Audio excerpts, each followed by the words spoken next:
दोस्तों स्वागत है आपका बिहार न्यूज़ में। दोस्तों मैं हूं फिरदौस गनी और आप देख रहे हैं केडीबी लाइव। दोस्तों आज हो चुका है 11 नवंबर 2021। तो आज की बिहार की टॉप न्यूज़ लेकर आए हैं आपके लिए।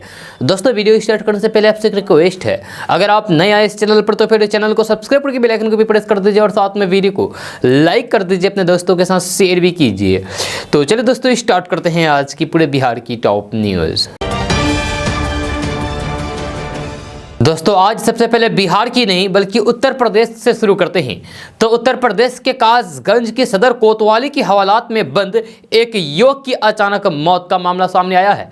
जहां बताया जा रहा है कि एक लड़की भगाने के आरोप में युवक को पूछताछ के लिए एक दिन पहले पुलिस ने उठाया था। यह घटना के बाद पुलिस महकमे में हरकंप मचा हुआ है। परिवार वालों ने पुलिस पर हत्या का आरोप लगाया है। जब मृतक युवक की शिनाख्त सदर कोतवाली क्षेत्र के नगला सैयद अरौली निवासी अल्ताफ पुत्र चांद मियां के रूप में हुई है। बताया जा रहा है कि युवक को एक दिन पहले लड़की भगाने के आरोप में पूछताछ के लिए उठाया था। जब मंगलवार शाम को अल्ताफ की संदिग्ध परिस्थितियों में मौत हो गई। जब कस्टडी में संदिग्ध मौत के बाद पुलिस की बड़ी लापरवाही सामने आई है। यह अल्ताफ के पिता का कहना है कि उन्होंने सोमवार की सुबह खुद अपने बच्चे को पुलिस को सौंपा था। मुझे लगता है कि पुलिस वालों ने ही उनको मारा है।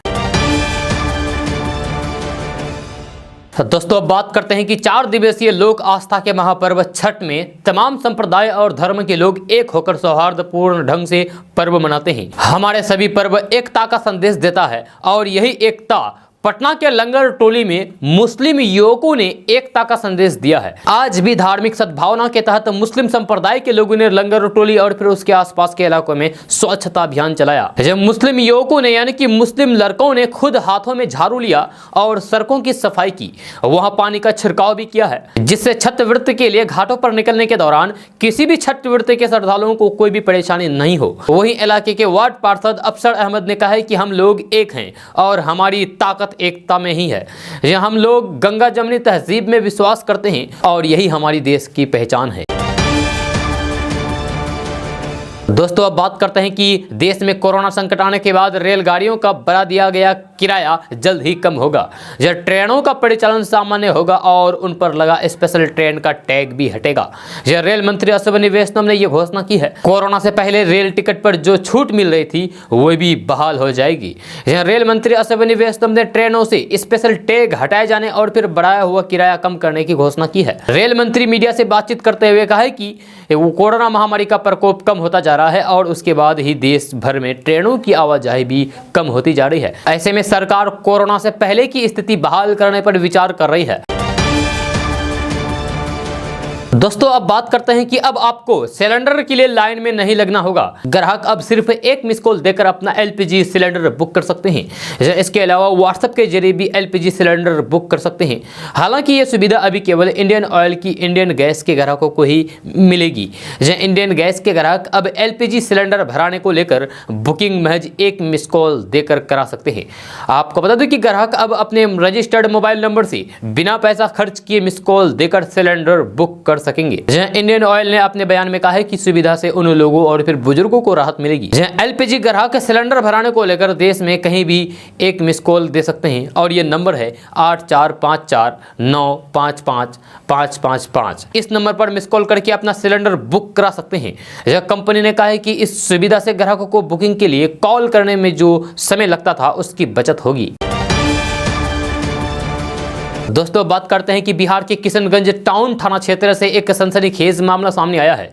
यहां खगरा में स्थित प्रेम पुल के पास बदमाशों ने एक गैस एजेंसी के कर्मी से मारपीट करके लगभग 1.5 लाख रुपए से अधिक की छिनतई की घटना को अंजाम दिया है। यह जानकारी के अनुसार पीड़ित कर्मी और बदमाशों के बीच हाथापाई के क्रम में अपराधियों का पिस्तल भी जमीन पर गिर गया। इधर घटना की सूचना मिलते ही पुलिस ने मौके पर पहुंचकर पिस्तल को बरामद किया और मामले की छानबीन में जुटी हुई है। पीड़ित गैस एजेंसी के कर्मी ने बताया है कि मैं शहर के कदम रसूल में स्थित गैस गोदाम से पैसे लेकर लोहारपट्टी में स्थित गैस एजेंसी के मुख्य कार्यालय में जमा कराने जा रहा था। इसी दौरान एक बाइक पर सवार 3 बदमाश ने वारदात को अंजाम दिया है। दोस्तों अब बात करते हैं कि बिहार में सब्जियों की कीमत तो पहले से ही आसमान पर थी, अब आलू की कीमत में भी जबरदस्त उछाल आया है। जब बिहार में नया आलू थोक मंडी में 5 रुपए प्रति किलो महंगा हो गया है। खुदरा में इसका भाव कल 14 रुपए किलो तक बढ़ाकर बेचा गया। यह नया आलू की कीमत बढ़ने के कारण पुराना आलू भी 4 से 5 रुपए किलो महंगा हो गया है। आपको बता दें कि बिहार के मीठापुर सब्जी मंडी के थोक आलू व्यवसायी संजय कुमार ने कहा है कि नया आलू की फसल खराब होने की खबर फैलने के कारण पुराना आलू भी महंगा हो गया है। जब थोक मंडी में इसकी कीमत भी 4 रुपए बढ़ गई है। खुदरा विक्रेता 5 रुपए किलो तक वसूलने लगे हैं। जब पुराना आलू बिहार, उत्तर प्रदेश और पश्चिम बंगाल से आ रहा है। बिहार में फसल खेतों से निकल ही रही थी कि 2 बार बारिश हो गई। जहां पटना आलू प्याज विक्रेता संघ के अध्यक्ष आलोक रंजन ने कहा है कि बारिश के कारण खेतों से फसल नहीं निकल पा रही है। जो आलू निकल भी रहा है वे टिकाऊ नहीं है।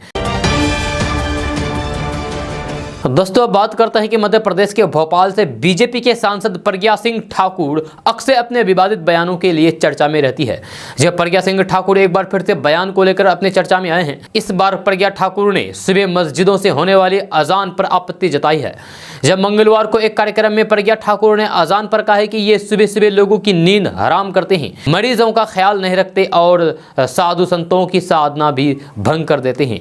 यह साध्वी प्रज्ञा सिंह ठाकुर ने कहा कि ये लोग रोज सुबह लाउड स्पीकर से लोगों को परेशान करते हैं। सुबह 5:00 पर तेज आवाजें आती है और लोगों की नींद हराम होती है, मरीजों को दिक्कत होती है। साधु संतों की पूजा अर्चना का समय भी सुबह ही होता है, आरती का समय भी सुबह होता है, लेकिन जबरदस्ती इन लाउड स्पीकरों की आवाज हमें सुननी पड़ती है। दोस्तों अब बात करते हैं कि आप इस तस्वीर को गौर से देखिए। तस्वीर को देखकर आपको लगता होगा कि यह तस्वीर अफगानिस्तान में तालिबानियों की होगी, लेकिन अगर आप ये सोच रहे हैं तो फिर आप गलत सोच रहे हैं, क्योंकि ये तस्वीर अफगानिस्तान में तालिबानियों की तस्वीर नहीं है, बल्कि ये तस्वीर अपने ही बिहार की ही है। जब तालिबान से आई तस्वीरों को इंटरनेट मीडिया पर आपने कई दफे देखा होगा। जब अफगानिस्तान पर तालिबानी हुकूमत ने कहर बरपाना शुरू किया, यह हर रोज हथियारों से लैस तालिबानी किस तरीके से फायरिंग करते थे, इसके तमाम वीडियो भी वायरल हो रहे हैं। जब अब कुछ ऐसी ही तस्वीर बिहार के मुंगेर से सामने आई है। इसके बावजूद भी पुलिस प्रशासन मौन और सुस्त पड़ा हुआ है। यह वारदात के बाद से अब तक सिर्फ कागज पर FIR हुई है, लेकिन गिरफ्तारी नहीं हुई है। घोड़े पर सवार दर्जनों की संख्या में आए अपराधियों ने जमकर फायरिंग की। यह हथियार लहराए, फोटो खिंचवाई और अपना खौफ बनाते हुए निकल पड़े। कुछ नामजद तो कुछ अज्ञात के खिलाफ केस दर्ज हुआ है। इसके बाद घायलों का इलाज करवाया गया, लेकिन खौफ बनाने वाले अपराधी अभी तक गिरफ्तार नहीं हुए हैं।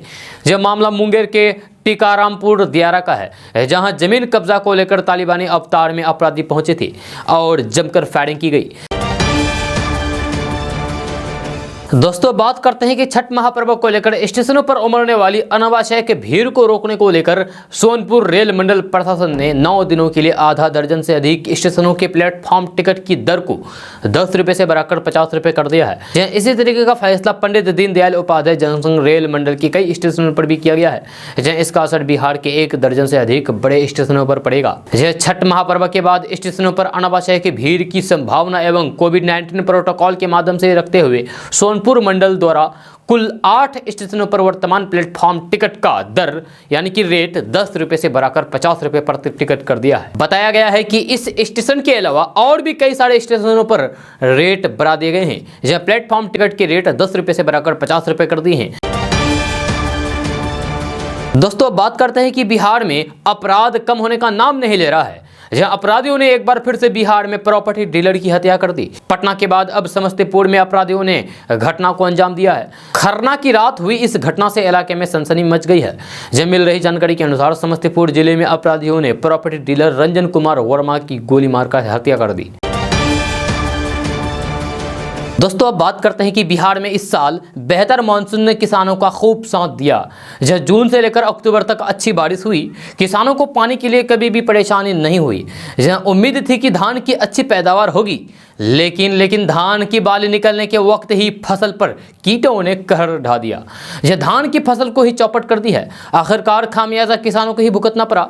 इसकी वजह आखिरी दिनों में हुई बारिश को बताया जा रहा है। जहाँ पटना जिले के बिहटा निवासी किसान सुधांशु कुमार का कहना है कि इस साल शुरू से धान की फसल काफी अच्छी थी, लेकिन धान की बाली पर लगने वाले कीट के कारण बाली के दाने पुष्ट नहीं हो पाए। इससे किसानों को काफी परेशानी का सामना करना पड़ रहा है। यह किसानों का कहना है कि धान की पैदावार में 30 से 40% तक की कमी आ सकती है। दोस्तों अब बात कर लेते हैं कि उत्तर भारत के राज्यों में प्रदूषण का स्तर लगातार बढ़ रहा है। हालांकि पिछले दिनों के मुकाबले यदि देखा जाए तो फिर इसमें कुछ गिरावट जरूर दर्ज की गई है। इसके बाद भी बुधवार की सुबह 8 बजे AQI का स्तर अधिकतर शहरों में खराब से गंभीर स्तर पर ही रिकॉर्ड किया गया है। जब दिल्ली के विभिन्न इलाकों में सुबह से ही AQI लेवल गंभीर से बेहद खराब स्तर पर रिकॉर्ड किया गया है। सेंट्रल पॉल्यूशन सेंट्रल बोर्ड के ताजा आंकड़ों के मुताबिक आज सुबह 8 बजे दिल्ली के आनंद विहार के इलाकों में AQI लेवल 438 दर्ज किया गया है। दोस्तों अब बात कर लेते हैं कि लोक आस्था के महापर्व को लेकर पूरे बिहार में उत्साह का माहौल है। महापर्व के तीसरे दिन बुधवार को अस्ताचलगामी सूर्य को अर्घ्य दिया गया। उसके बाद गुरुवार की सुबह यानी कि आज सुबह उगते सूर्य की उपासना के साथ छठ व्रती पारण करेंगे। यह छठ को लेकर कई जगहों पर भगवान भास्कर की मूर्ति स्थापित की गई है। ऐसे ही एक पंडाल में राष्ट्रीय जनता दल के सुप्रीमो लालू प्रसाद यादव के बेटे और नेता प्रतिपक्ष तेजस्वी यादव की मूर्ति लगाई गई है। इस पंडाल का वीडियो तेजी से इंटरनेट मीडिया पर वायरल हो रहा है। हाजीपुर महना और मुख्य मार्ग पर नवादा चौक के पास छठ पूजा समिति की ओर से स्थापित मूर्ति के साथ इस बार बिहार विधानसभा में नेता प्रतिपक्ष तेजस्वी यादव की मूर्ति स्थापित की गई है।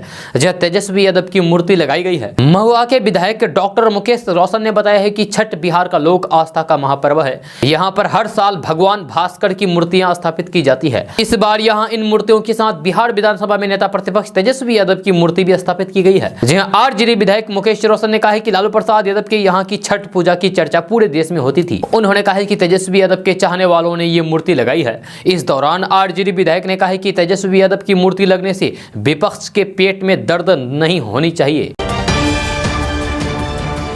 दोस्तों अब बात करते हैं कि कांग्रेस मोदी सरकार की गरीबी विरोधी नीतियों और महंगाई के मुद्दे पर उसे घेरने के लिए 14 नवंबर से राष्ट्रव्यापी जन जागरण अभियान शुरू करेगी, जिसके तहत पार्टी के नेता एवं कार्यकर्ता अलग अलग इलाकों में पदयात्रा करेंगे तथा वे जनसंवाद एवं दूसरे संपर्क कार्यक्रमों के जरिए वे ज्यादा से ज्यादा लोगों तक पहुंचने का प्रयास करेंगे। यह पार्टी के वरिष्ठ नेता दिग्विजय सिंह की अध्यक्षता वाली सतत आंदोलन से संबंधित कांग्रेस की समिति ने महंगाई के मुद्दे पर जन जागरण अभियान से जुड़े कार्यक्रम तय किए हैं, जिसे पार्टी अध्यक्ष सोनिया गांधी और फिर कांग्रेस कार्य समिति ने स्वीकार प्रदान की है। कांग्रेस के संगठन महासचिव के वेणुगोपालन ने संवाददाताओं से कहा है कि मोदी सरकार की गरीब विरोधी नीतियों के कारण 23 करोड़ लोग गरीबी रेखा के नीचे चले गए हैं। जनता परेशान है, ऐसे में हम जन जागरण अभियान शुरू कर रहे हैं। पार्टी के कार्यकर्ता अधिक से अधिक लोगों तक पहुंचेंगे और महंगाई के मुद्दे पर उन्हें जागरूक करेंगे। यह कांग्रेस महासचिव के मुताबिक 14 से 29 नवंबर के बीच चलने वाले इस अभियान के तहत 1 सप्ताह तक पदयात्रा निकाली जाएगी। दोस्तों बात करते हैं कि T20 वर्ल्ड कप के ठीक बाद न्यूजीलैंड के खिलाफ होने वाली सीरीज के लिए भारतीय टीम का ऐलान हो गया है। यह 17 नवंबर से शुरू होने वाली T20 सीरीज में रोहित शर्मा भारतीय टीम के कप्तान होंगे। विराट कोहली की कप्तानी छोड़ने के बाद अब रोहित ही T20 में टीम की कमान संभालेंगे। जहां उनके नेतृत्व में 16 सदस्यता टीम का ऐलान हुआ है। जहां टीम इंडिया में 3 नए चेहरे को मौका मिला है। जहां वहीं T20 वर्ल्ड कप 2021 में खेलने वाले खिलाड़ियों में से 8 नाम गायब हैं। जहां इनमें से कुछ को रेस्ट दिया गया है तो कुछ को बाहर कर दिया गया है। दोस्तों वाराणसी में कांग्रेस पार्टी के पूर्व सांसद और राष्ट्रीय प्रवक्ता डॉक्टर उदित राज ने प्रेस कॉन्फ्रेंस की। इस प्रेस कॉन्फ्रेंस में उन्होंने भाजपा और बीएसपी पर जमकर हमला बोला है। जहां साथ ही बिना नाम लिए बीजेपी पर हिंदू धर्म का इस्तेमाल करने का आरोप लगाया है। डॉक्टर उदित राज ने बीएसपी को समाप्त होने वाली पार्टी तक बता दिया है। इसके अलावा उदित राज ने बीजेपी पर तीखी टिप्पणी करते हुए कहा है कि भुखमरी के इंडेक्स में बांग्लादेश, नेपाल, पाकिस्तान से भी हम आगे निकल गए हैं। उन्होंने प्रेस की स्वतंत्रता के मामले में भारत को पाकिस्तान की बराबर बता दिया है। इसके अलावा बांग्लादेश की जीडीपी भारत से अधिक होने को शर्म की बात कही है। उन्होंने कहा है कि मुझे ये सोचकर आश्चर्य हो रहा है कि भगवान राम की जाति धर्म पिता तक बदल दिए गए हैं। जो लोग धर्म का ठेकेदार हैं, आखिर वे इस बात पर मौन क्यों हैं? इससे ये निष्कर्ष निकलता है कि हिंदू धर्म में आस्था नहीं है, सिर्फ हिंदू धर्म का बस इस्तेमाल होता आ रहा है। दोस्तों अब बात करते हैं कि बिहार सरकार बिहार के कोने कोने में सड़कों का जाल बिछा रही है। जहां मुंगेर में गंगा पुल पर बनकर पूरी तरीके से तैयार हो चुका है। जहां आजादी से लेकर अब तक बिहार में गंगा पर केवल 4 पुलों का ही निर्माण हुआ है। जहां दिल्ली की यमुना नदी पर 7 पुल बनाए जा चुके हैं। नीतीश कुमार ने सड़क निर्माण को लेकर जो योजना बनाई थी उसके तहत हर 40 किलोमीटर पर गंगा के ऊपर 1 पुल का निर्माण होना है। इसके लिहाज से आने वाले समय में 18 पुल का निर्माण गंगा नदी पर हो रहा है। आने वाले 5 सालों के भीतर यानी कि 5 सालों के अंदर निर्माण कार्य को पूरा करने का लक्ष्य रखा गया है। प्रोजेक्ट के सफल होने पर बरसात के मौसम में भी बिहार के उत्तरी और दक्षिणी हिस्से में सुचारू रूप से आवागमन हो सकेगा। यह विभाग के अधिकारी का कहना है कि बिहार में अभी सिर्फ 10 लेन के 4 सड़कें ही हैं। सीएम नीतीश कुमार के पहल से गंगा नदी पर 18 पुलों का निर्माण हो रहा है। आने वाले 100 सालों तक के लिए ट्रैफिक प्लान के तहत गांधी सेतु के ठीक बगल में 4 लेन के नए पुल का निर्माण कार्य हो रहा है, जो 2024 तक बनकर तैयार हो जाएगा।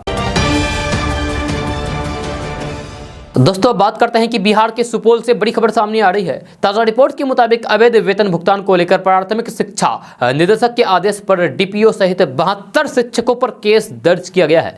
यह साथ ही साथ कार्रवाई के आदेश दिए गए हैं। खबर के अनुसार 42 साल पूरा होने के बाद इन शिक्षकों को सेवानिवृत्त किया जाना था, लेकिन तत्कालीन डीपीओ अमर भूषण ने इन 72 शिक्षकों को सेवानिवृत्त होने के बावजूद भी पदस्थापन करके अवैध वेतन भुगतान कर दिया है, जिसको लेकर विभाग ने कार्रवाई की है। आपको बता दें कि प्राथमिक शिक्षा निदेशक ने वर्तमान डीईओ को इस संदर्भ में पत्र भेजकर केस दर्ज कराने का आदेश दिया है। इस आदेश पर तत्कालीन डीपीओ अमर भूषण सहित सभी 72 शिक्षकों पर प्राथमिकी दर्ज कराई गई है।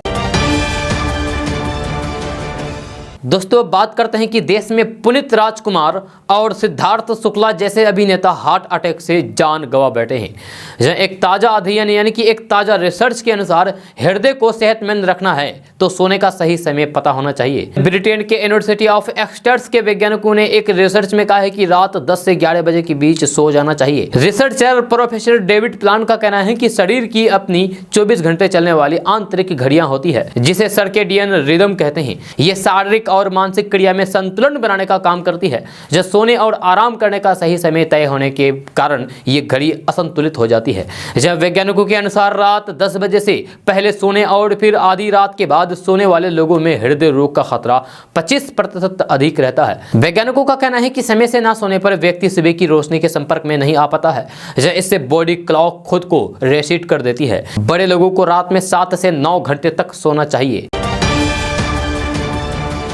दोस्तों अब बात करते हैं कि पटना सहित किसी भी जिले में रहने वाले लोग अब घर बैठे जाति आय निवास प्रमाण पत्र बना सकते हैं। आपको बता दूं कि ये नियम बहुत पहले ही लागू हो चुका है, फिर भी आपको बता देने जा रहे हैं क्योंकि बहुत सारे भाई को नहीं मालूम होगा। अगर आपको भी घर बैठे आय जाति निवास प्रमाण पत्र बनाना है तो फिर इसके लिए उन्हें यानी कि आपको कहीं जाने की जरूरत नहीं पड़ेगी। साथ ही साथ आपका प्रमाण पत्र बनकर सीधे आपके ईमेल आईडी पर चला जाएगा।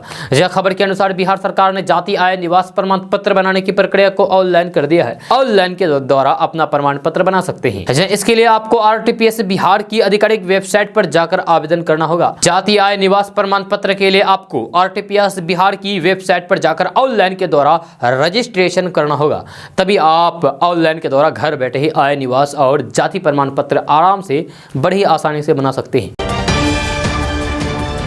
दोस्तों अब बात करते हैं कि मिथिलांचल की शान मधुबनी की एक और बेटी ने अपनी पेंटिंग की बदौलत न सिर्फ मिथिला बल्कि पूरे बिहार का मान सम्मान बढ़ाया है। हम बात कर रहे हैं मधुबनी पेंटिंग की मशहूर आर्टिस्ट दुलारी देवी की, जिन्हें पद्मश्री पुरस्कार से नवाजा गया है।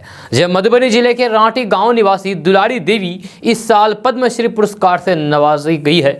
54 वर्षीय दुलारी देवी अलग अलग विषयों पर अब तक तकरीबन 8000 पेंटिंग बना चुकी है। पद्मश्री पुरस्कार से सम्मानित होने पर दुलारी देवी काफी खुश हैं। उनकी कामयाबी पर उनके रांटी गांव में खुशी का माहौल है। दुलारी देवी का कहना है कि उन्हें इस मुकाम तक पहुंचने के लिए तमाम मुश्किलातों से गुजरना पड़ा, लेकिन वे चाहते हैं कि उन्हें उनके गांव की लड़कियों को इस तरह की परेशानियों का सामना न करना पड़े। लिहाजा वे अपने गांव की महिलाओं और लड़कियों को पेंटिंग की शिक्षा देना चाहती है। दोस्तों अब बात करते हैं कि बिहार शिक्षा परियोजना के तत्वाधान में 12 नवंबर को बच्चों की दक्षता की जांच की जाएगी। राष्ट्रीय उपलब्धि सर्वेक्षण का आयोजन किया जाएगा। इसके तहत ही बच्चों की दक्षता की जांच की जाएगी। इसके लिए पटना जिले के कुल 196 स्कूलों का चयन किया गया है। इस कार्यक्रम को सफल संचालन के लिए जिला शिक्षा कार्यालय को शिक्षा विभाग के अपर मुख्य सचिव ने निर्देश दिया है। जिन स्कूलों में सर्वेक्षण होगा उन्हें सुबह 7 बजे से ही खोलने का निर्देश दिया गया है।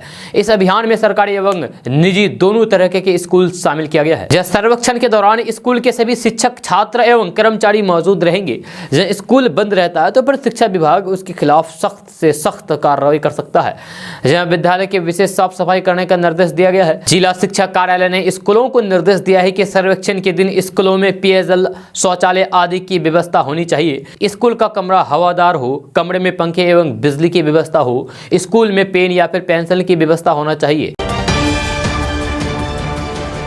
दोस्तों बिहार में आम से लेकर खास तक लोग आस्था के महापर्व में जुटा है। बिहार के चारों तरफ छठ के गीत गूंज रहे हैं। ऐसे में नेता से लेकर अधिकारी तक भक्ति में डूबे हैं। इस साल एक अन्य मार्ग में मुख्यमंत्री आवास पर छठ के गीत गूंज रहे हैं, जबकि पूर्व मुख्यमंत्री राबड़ी आवास में इस साल छठ पर्व नहीं मनाया जा रहा है। मुख्यमंत्री आवास में इस साल छठ पर्व मनाया जा रहा है। जदयू के एक नेता ने बताया है कि प्रत्येक साल यानी कि हर साल की तरह इस साल भी नीतीश कुमार की भाभी छठ पर्व कर रही है। इस मौके पर परिवार के अन्य सदस्य भी यहां छठ पर्व में शामिल हो रहे हैं। इधर पूर्व मुख्यमंत्री लालू प्रसाद यादव की तबीयत खराब होने के कारण पूर्व मुख्यमंत्री राबड़ी देवी का आवास इस छठ पर्व पर सूना है। राबड़ी आवास पर इस साल छठ के गीत नहीं गूंज रहे हैं। कहा जा रहा है कि लालू प्रसाद यादव और राबड़ी देवी दिल्ली में हैं। पूर्व मुख्यमंत्री जीतन राम मांझी गया में अपने गांव में छठ पूजा कर रहे हैं।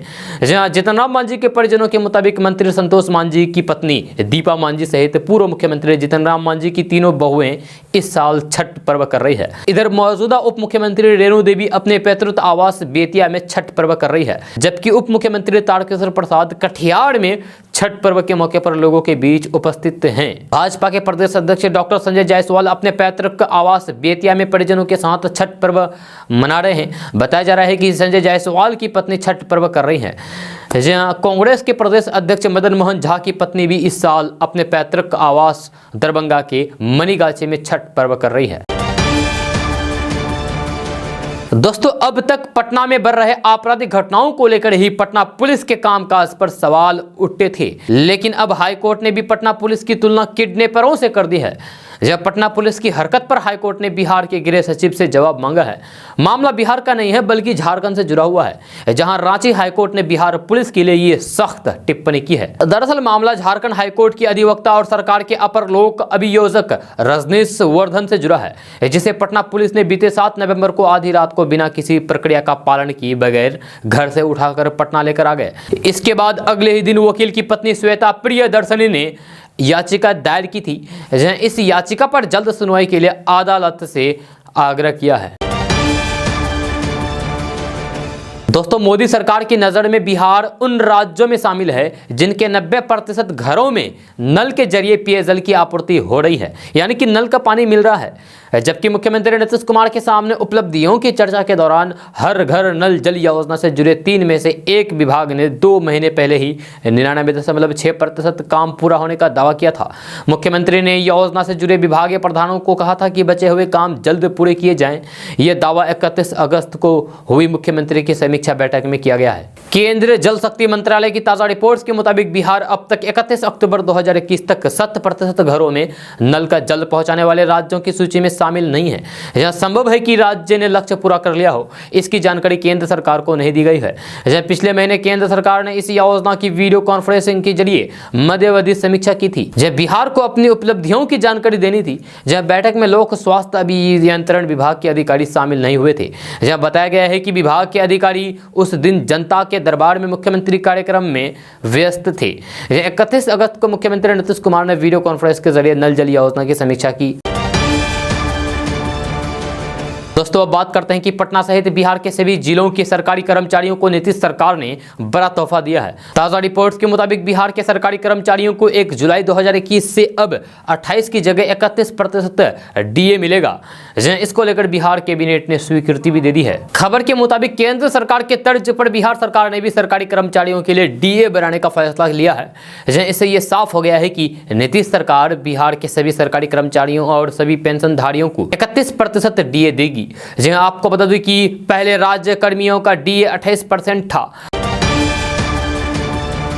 दोस्तों अब बात करते हैं कि आज दिन पहले खत्म हुए कुशेश्वर स्थान विधानसभा सीट के उपचुनाव के दिलचस्प आंकड़े सामने आए हैं। बिहार सरकार में पशुपालन मंत्री और वीआईपी पार्टी के अध्यक्ष मुकेश सहनी इसी विधानसभा क्षेत्र के मूल निवासी हैं। मुकेश सहनी इस चुनाव में जेडीयू के लिए जी जान से प्रचार भी कर रहे थे, लेकिन अब जो आंकड़े सामने आ रहे हैं वो हैरान करने वाले हैं। जब मुकेश सहनी जिस बूथ पर खुद वोट रहे हैं उस बूथ पर भी जेडीयू के उम्मीदवारों को करारी हार का सामना करना पड़ा। जेडीयू उपचुनाव परिणाम की समीक्षा कर रहा है और उसमें ही ये आंकड़ा सामने आया है। दरअसल मुकेश सहनी दरभंगा के कुशेश्वर स्थान विधानसभा क्षेत्र के अफजला पंचायत के रतौली गांव के निवासी हैं। जहां उनके चुनावी हल्फनामे के मुताबिक वे रतौली गांव के बूथ नंबर 31 के वोटर हैं। दरअसल चुनाव प्रचार होने के बाद जेडीयू और आरजेडी दोनों परिणामों की समीक्षा कर रहे हैं। जब बूथ के हिसाब से वोटों की गिनती निकाली जा रही है, इसमें यह पता लगाया जा रहा है कि मुकेश सहनी के पंचायत अफजला के 2 बूथों पर जेडीयू को आरजेडी से कम वोट मिले। यह दिलचस्प आंकड़ा देखिए, मुकेश सहनी अफजला पंचायत के बूथ नंबर 31 पर वोटर हैं। जहां उनके बूथ पर जेडीयू को सिर्फ 55 वोट मिले हैं।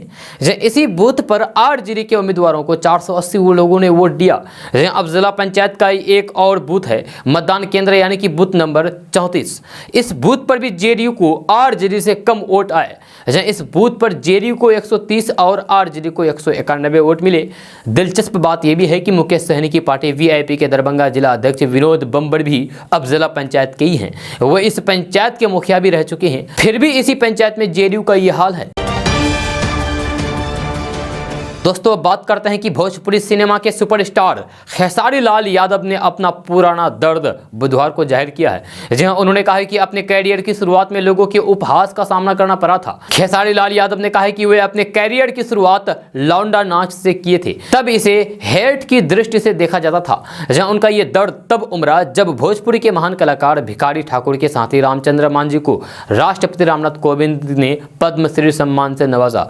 जहां रामचंद्र मान जी भी लौंडा नाच से जुड़े हुए कलाकार रहे हैं। खेसारी लाल यादव ने उन्हें बधाई देते हुए इसे गर्व का पल बताया है। जहां खेसारी लाल यादव ने अपने आधिकारिक ट्विटर हैंडल से ट्वीट करते हुए कहा है कि रामचंद्र मान जी उनके जैसे सभी कलाकारों के लिए आदर्श रहे हैं, जहां आज भी हैं और आगे भी रहेंगे।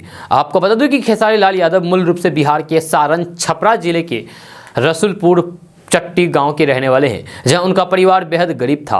जहां इतना ही नहीं, एक साइकिल भी नहीं खरीद सकते थे।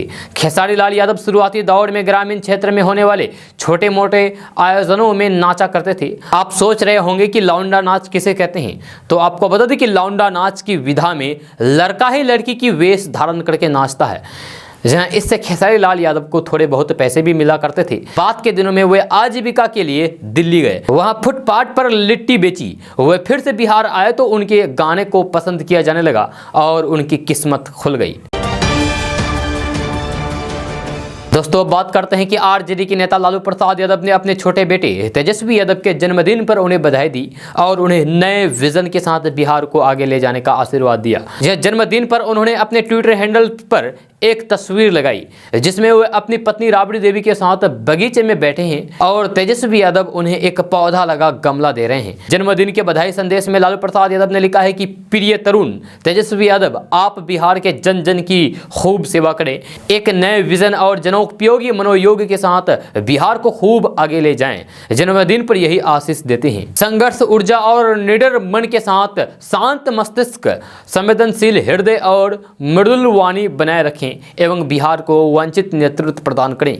इस संदेश के बाद सोशल मीडिया पर कई लोगों ने कमेंट भी किए। दिलीप कुमार नाम के एक युवक ने, एक यूजर ने ट्वीट किया, जी हां, और लिखा है कि बिहार का बहुत बड़ा दुर्भाग्य होगा जो तुम्हारे भ्रष्ट परिवार के किसी अनपढ़ सदस्य को नेतृत्व का अवसर देगा। 1990 से 2005 तक जो तुम लोगों ने आतंक और लूट मचाया है वो कोई भूल नहीं सकता। मुकेश नाम के एक यूजर ने लिखा है कि बिहार का दुर्भाग्य है कि जिसका बाप माँ दोनों मुख्यमंत्री हो और बेटे को पढ़ा नहीं नहीं पाए, उसी अनपढ़ बेटा को बिहार पर थोपना चाहते हैं। गिरीश मेहता नाम के एक यूजर ने लिखा है कि माता पिता प्रदेश के मुख्यमंत्री रहे हो और अपने पुत्र को अनपढ़ रखा, वे नेता प्रदेश की जनता को क्या संदेश देना चाहते हैं कि प्रदेश की जनता को पढ़ने लिखने की जरूरत नहीं है और प्रदेश की जनता अनपढ़ और गंवार रहे और हम जैसे जनता को नेता बेवकूफ बनाते रहे।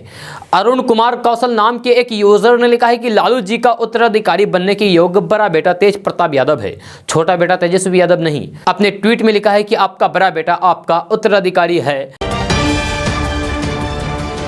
दोस्तों, अब बात करते हैं कि दिल्ली, यूपी सहित उत्तर भारत के राज्यों में आने वाले दिनों में जोरदार ठंड पड़ने की संभावना है। ऐसे में बिहार में भी इसका असर साफ देखने को मिलेगा और यहां भी काफी ठंड महसूस की जाएगी। यही नहीं, कोहरे की वजह से दृश्यता में भी कमी आएगी। बिहार के सभी शहरों में वैसे तो ठंड एक ही बराबर पड़ेगी, लेकिन तापमान आगे पीछे हो सकता है। दोस्तों, उत्तर प्रदेश में अगले साल विधानसभा चुनाव होने हैं, जब देश भर के लोगों की नज़र इस पर टिकी है कि यूपी में आखिर किसके सर ताज सजेगा। जहाँ इसकी सुगबुगाहट अब बिहार में भी देखने को मिल रही है। जहाँ बिहार प्रशासनिक सेवा के एक अधिकारी ने यूपी में विधानसभा चुनाव लड़ने के लिए अपनी नौकरी छोड़ दी है। जहाँ अधिकारी ने सरकारी सेवा से मुक्त करने का अनुरोध पत्र दिया था, जिसे स्वीकार कर लिया गया है। दरअसल बक्सर जिले के सदर प्रखंड के अलावा सारण जिले के मशरख में भी बतौर प्रखंड विकास पदाधिकारी के पद पर पोस्टेड रहे मनोज ने अपनी नौकरी छोड़कर उत्तर प्रदेश की आगामी विधानसभा चुनाव में हाथ आजमाने का मन बना लिया है।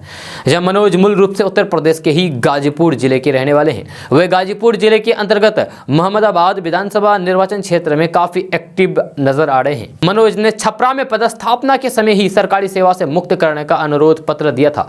जहां मिली जानकारी के अनुसार उनका स्वैच्छिक सेवानिवृत्त आवेदन स्वीकार कर लिया गया है। दोस्तों, आज का न्यूज़ बस यहाँ तक। कैसा लगा जरूर अपना सुझाव दीजिएगा नीचे कमेंट बॉक्स में कमेंट करके। अगर आप नए आए इस चैनल पर तो फिर चैनल को सब्सक्राइब करके बेल आइकन को भी प्रेस कर दीजिए और साथ में वीडियो को लाइक कर दीजिए, अपने दोस्तों के साथ शेयर भी कीजिए। तो चलिए दोस्तों, फिर मिलते हैं अगली वीडियो में। जय हिंद, जय बिहार।